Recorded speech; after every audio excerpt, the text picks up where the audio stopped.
Thank you, Madam Speaker.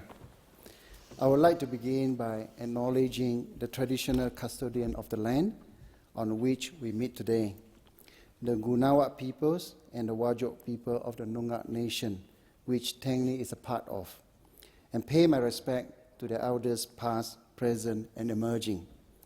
The seat of Tangney is named after Dame Dorothy Tangney.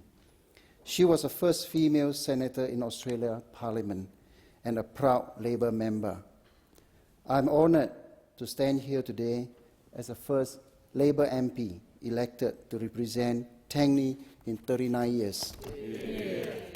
I would also like to acknowledge my predecessor, Ben Morton, and thank him for his service. My story started in 1961. I was born and grew up in Parit Singh, Johor, Malaysia. I'm the oldest among 8 children. My family could not afford electricity or running water. We had to chop rubber wood to cook. The floor of our house was rammed earth. The roof was leaky, and our toilet was just a hole in the ground. My parents were uneducated rubber tapper. When it rained, they could not work, so there was no income to feed the family. My parents and the generation before them never went to school. I was lucky enough to be able to go to school. I felt immense pressure to do well. I studied very hard, knowing that life would be better for my family if I did well in my study. Unfortunately, after finishing high school, I wanted to study further but could not afford university's fees. As a child, I always dreamed of being a police officer. In 1980, I joined the Malaysia Police Force, as I always wanted to serve the community and help people. I enjoyed this career, but the salary was too low, not enough to support my family. So after 2 years in the police force, I went searching for new employment, and I found the best job in my life, dolphin trainer. Dolphins are so loving and beautiful. They are cheeky and very intelligent. They can sense our feelings. I was with my dolphin friends for 4 years before Safari Park closed.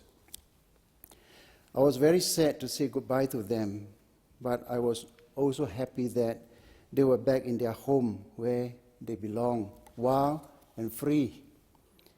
It was during this time when I was a dolphin trainer that I married my love, Chiu Yong. She is up there. She is my wife for 40 years and also my best friend and mentor. Without her, I would not be the person you see here today.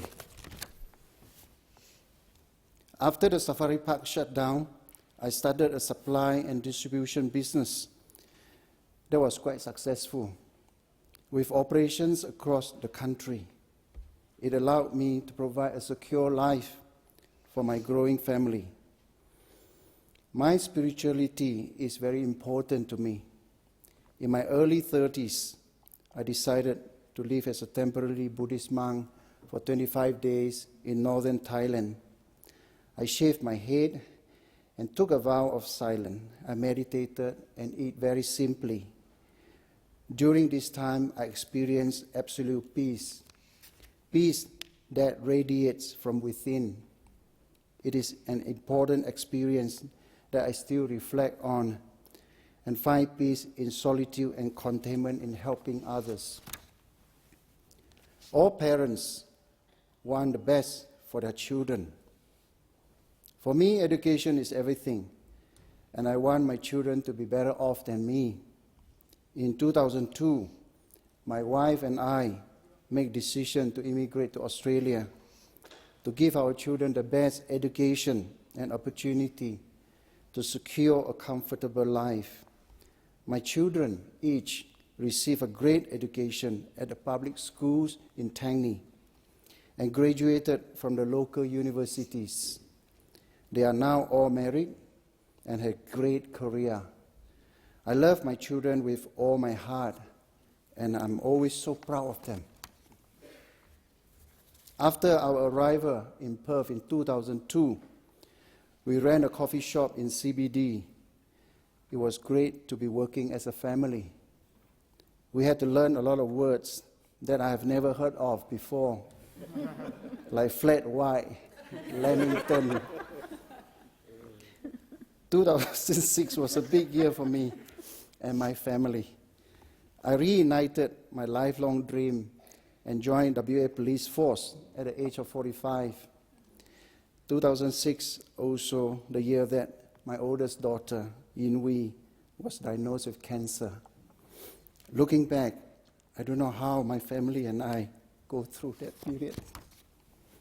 Every day, I travel back and forth between my intense police training in Joondalup and to Fremantle so that I could spend every waking moment by my daughter's bedside in hospital. I have to appear hopeful and joyful for my daughter and my family, even though I was crying inside. My daughter won her battle with cancer.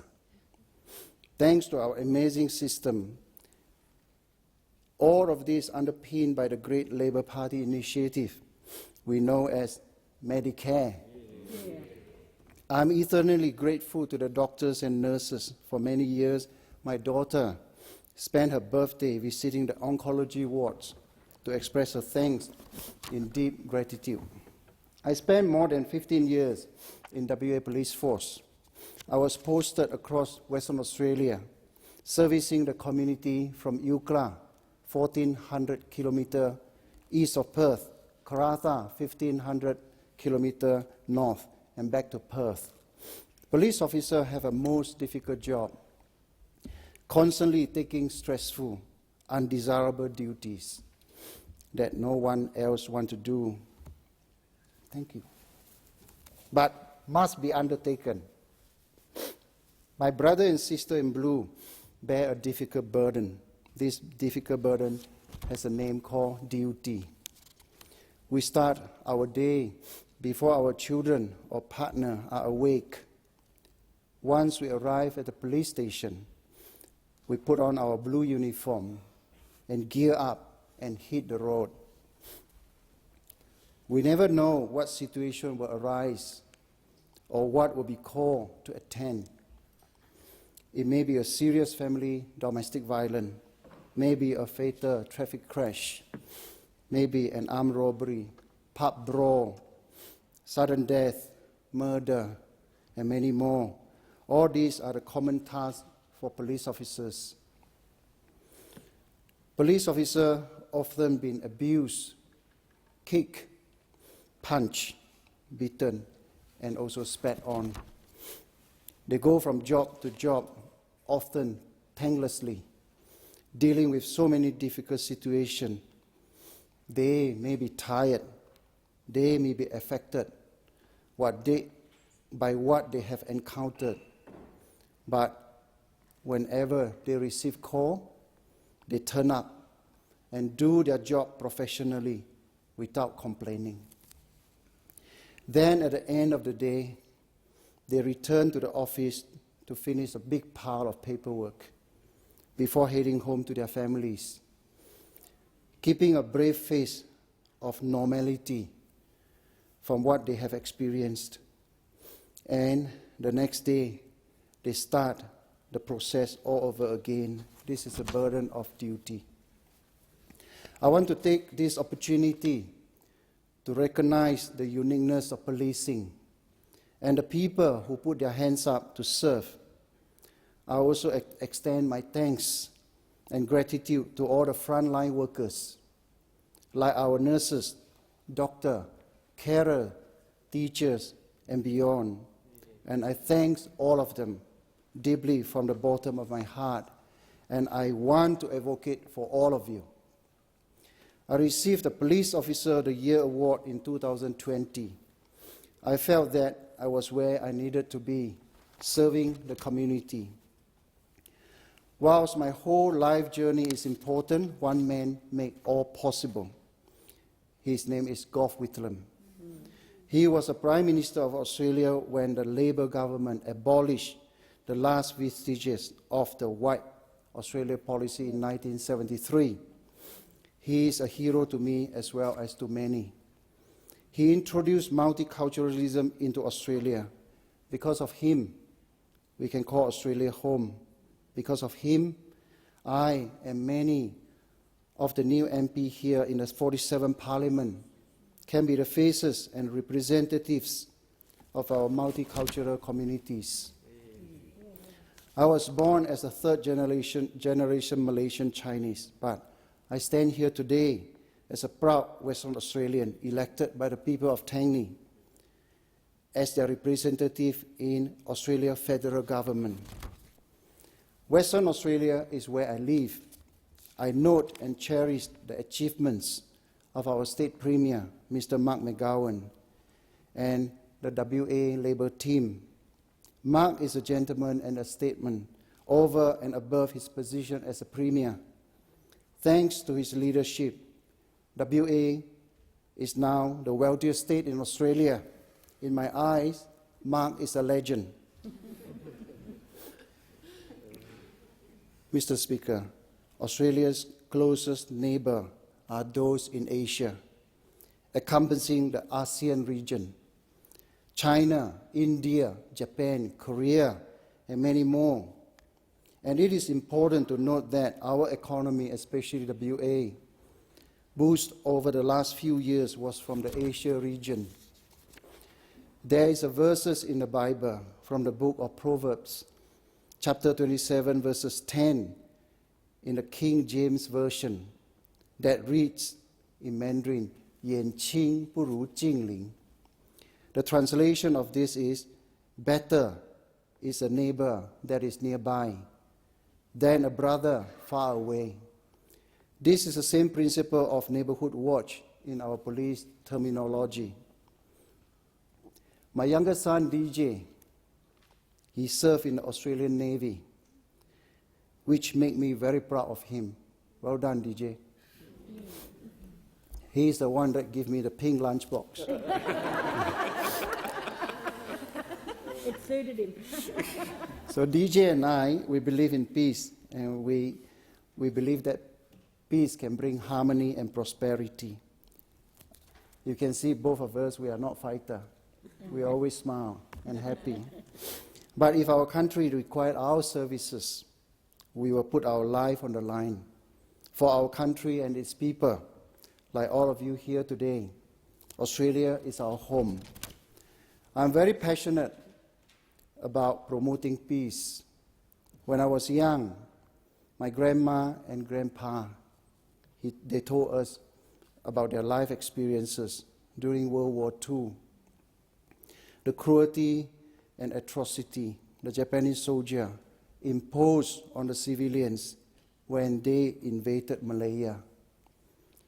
This event left a horrible, terrible burden on them. My grandma, she passed away at the age of 76, and she was still in fear of the Japanese soldier, even on her deathbed. In my electorate of Tangney, we have residents from more than 160 nations. With more than half of them, English is their second language. Many of the migrants who live in Tangney are from war-torn countries. They have immigrated from Eastern Europe, Middle East, Central Africa, Afghanistan, and many more. When I was door knocking, many of them told me they came to Australia because they want to escape from war.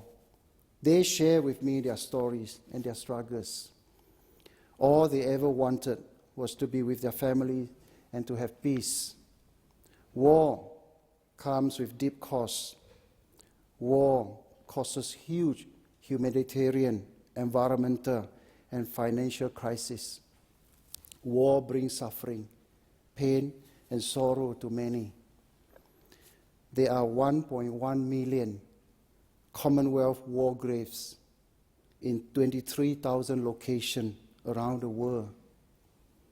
So many mothers, so many widows, so many sons, daughters, and family have cried and mourned senselessly, suffering from unnecessary conflicts, generation after generation.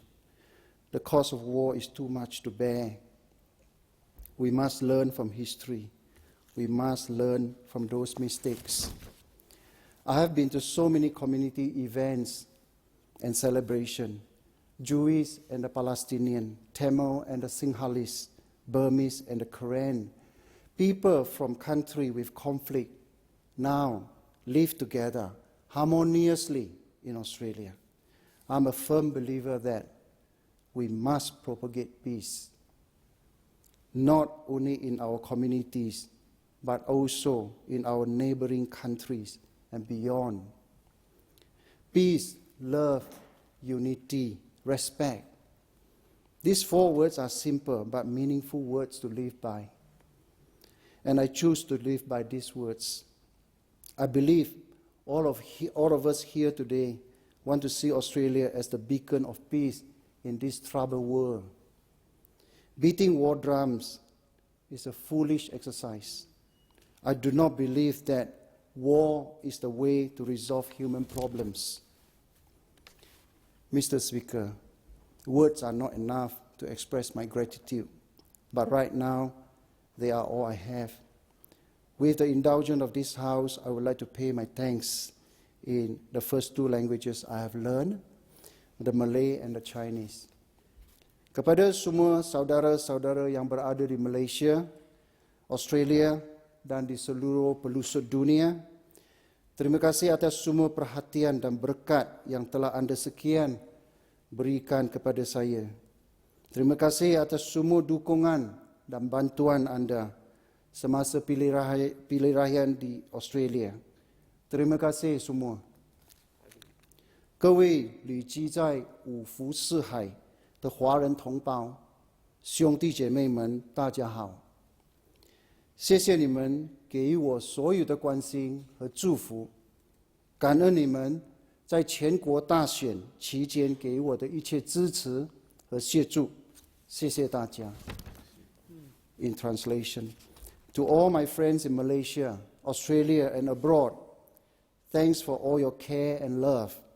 Special thanks to all who have reached out to support and help me in the Australia general election.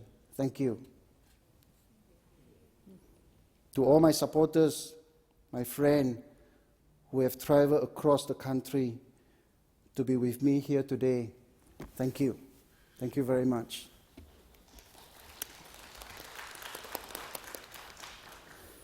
I would like to thank the Honourable Kate Dowse, MLC, and Raj Savindra for their encouragement to start this journey and for their continuous support. I would like to thank the SDA and in particular Ben Harris for his unwavering support throughout my campaign and beyond. I also would like to thank Tim Picton, Ellie Whitaker, and all the staff at Party Office. And thanks to all the WA, State MLA, MLC, thanks for all your support. And special thanks to the member of ISAC, Mark Dreyfus, for doing many days of door knocking with me. I would like to thank my campaign team for the incredible efforts. Special thanks to Team Grace Smith, my campaign director. I also want to thank to all my brother and sister in the blue uniform. Thank you for assisting me in door knocking, letterboxing, and many more who have helped to put up hundreds of lawn signs after your hectic shift work. Thank you. And to all my army of volunteers, donor, and fundraising team, you know who you are. I don't want to single out any person because I'm so in debt to all of your help that have given to me. I'm forever grateful to each and every one of you. I would not be here today without the support, understanding, and encouragement of my wife, Chu Yong, who is here today. My children, Yin, she's here as well, number 2. Arthur, Kenwee, Kai Yong, DJ and Lim, she's there, and my cute, cheeky granddaughter, Alina Ling Ye, she's not here.